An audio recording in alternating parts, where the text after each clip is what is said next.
আপনারা ইতিমধ্যেই জেনেছেন যে মহামান্য সুপ্রিম কোর্টের নির্দেশে ইতিপূর্বে কলকাতা হাইকোর্ট যে রায় দিয়েছিল সুপার নিউমারিক পোস্ট তৈরির ক্ষেত্রে, যে সুপার নিউমারিক পোস্ট তৈরির জন্য যারা দায়ী তাদেরকে প্রয়োজনে কাস্টডিতে নিয়ে সিবিআই এনকোয়ারি হবে। একটা আশঙ্কা তৈরি হয়েছিল যে এই নির্দেশ বহাল থাকলে গোটা মন্ত্রিসভা জেলে যেতে পারেন। মহামান্য সুপ্রিম কোর্ট এই নির্দেশ খারিজ করে দিয়েছেন, ফলে মন্ত্রিসভাকে আর জেলে যেতে হচ্ছে না। তৃণমূল শিবিরে উল্লাস। আমার একটি বিনীত প্রশ্ন, কি কারণে এই নির্দেশ খারিজ করা হয়েছে?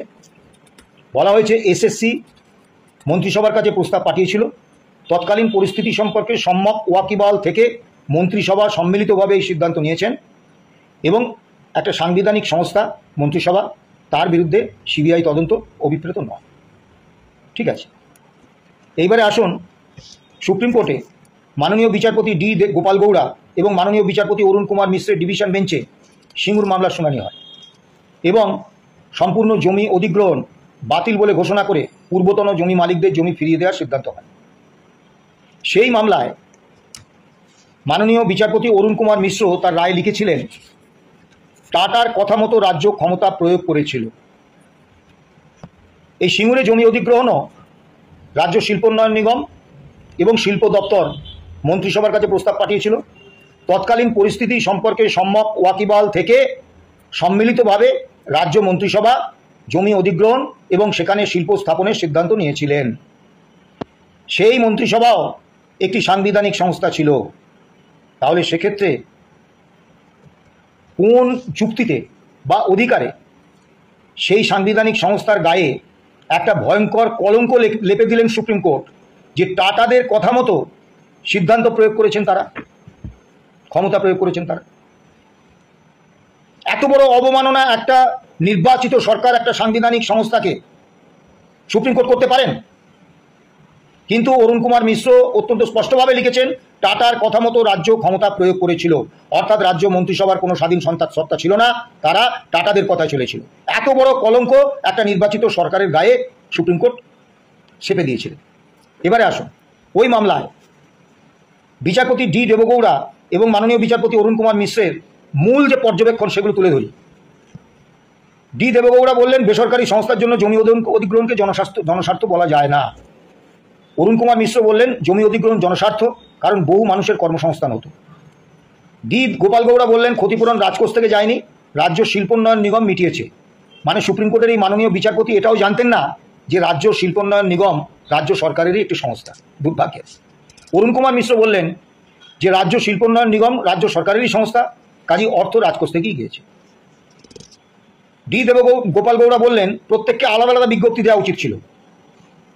এ পর্যন্ত ভারতবর্ষে যতগুলি জমি অধিগ্রহণ হয়েছে, কোনো জমি অধিগ্রহণে প্রত্যেক জমিদাতাকে আলাদা আলাদা করে বিজ্ঞপ্তি দেওয়া হয়েছে, এরকম কোনো উদাহরণ কি মহামান্য সুপ্রিম কোর্টের কাছে আছে? এটা বাস্তবে সম্ভব? যাই হোক, অরুণ কুমার মিশ্র বললেন, গেজেটে বিজ্ঞপ্তি, কাগজে বিজ্ঞাপনই যথেষ্ট।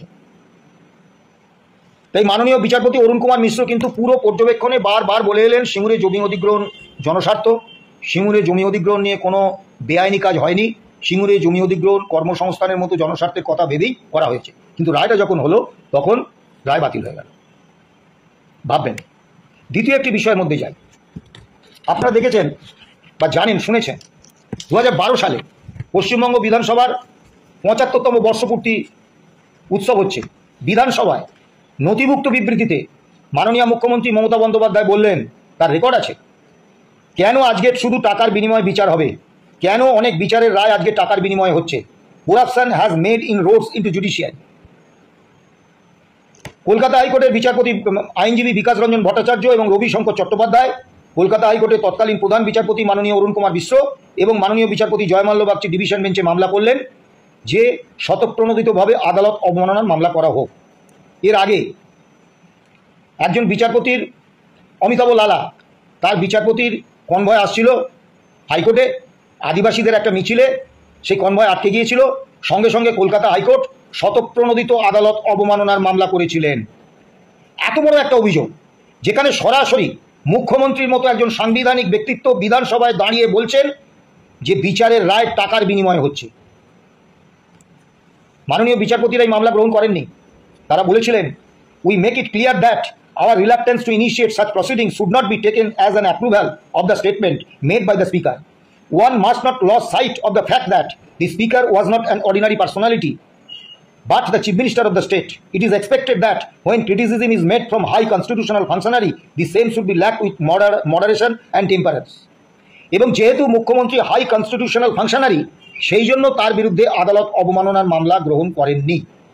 আপনি ভাবুন, বিচার ব্যবস্থা সম্পর্কে প্রকাশ্যে এত বড় মন্তব্য যে বিচারের রায় টাকার বিনিময়ে হচ্ছে, বিচারকরা টাকা খেয়ে রায় দিচ্ছেন, তার বিরুদ্ধে আদালত অবমাননার মামলা কলকাতা হাইকোর্ট গ্রহণ করলেন না। আমি যদি আজকে এরকম একটা মন্তব্য করি, আমি জেলের বাইরে থাকবো তো? সাধারণ মানুষের মধ্যে কি বার্তাটা গেল যে সত্যিই বোধহয় বিচারপতিরা টাকা খেয়ে রায় দেন যাতে ঝুলি থেকে বেড়াল বেরিয়ে না পড়ে, সেই জন্য আদালত আর খোঁচাখুচির মধ্যে গেল না। মানুষের ধারণাকে কিন্তু কোনো আদালত বদলাতে পারে না এবং পুরো বিচার ব্যবস্থা টিকে আছে মানুষের আস্থা, ভরসা এবং বিশ্বাসের উপর। যেদিন সেটা থাকবে না, কোনো আদালত, কোনো বিচার ব্যবস্থা থাকবে না। অদ্ভুতভাবে লক্ষ্য করলাম যে আদালতে কিন্তু মাননীয় মুখ্যমন্ত্রী সবসময় একটা সুবিধা পেয়ে যান, আইনগতভাবেই পেয়ে যান। সুপ্রিম কোর্টের রায়ে 17,003 জন যোগ্য, যারা ঘুষ না দিয়ে দুর্নীতিমুক্তভাবে পরিশ্রম, মেধা এবং যোগ্যতার ভিত্তিতে চাকরিটা পেয়েছিলেন, শুধুমাত্র রাজ্য সরকারের এবং রাজ্য মন্ত্রিসভার পাপের দায় তাদের উপর চাপিয়ে তাদের চাকরিটা কেড়ে নিলেন সুপ্রিম কোর্ট। ধন্য বিচার ব্যবস্থা। নমস্কার।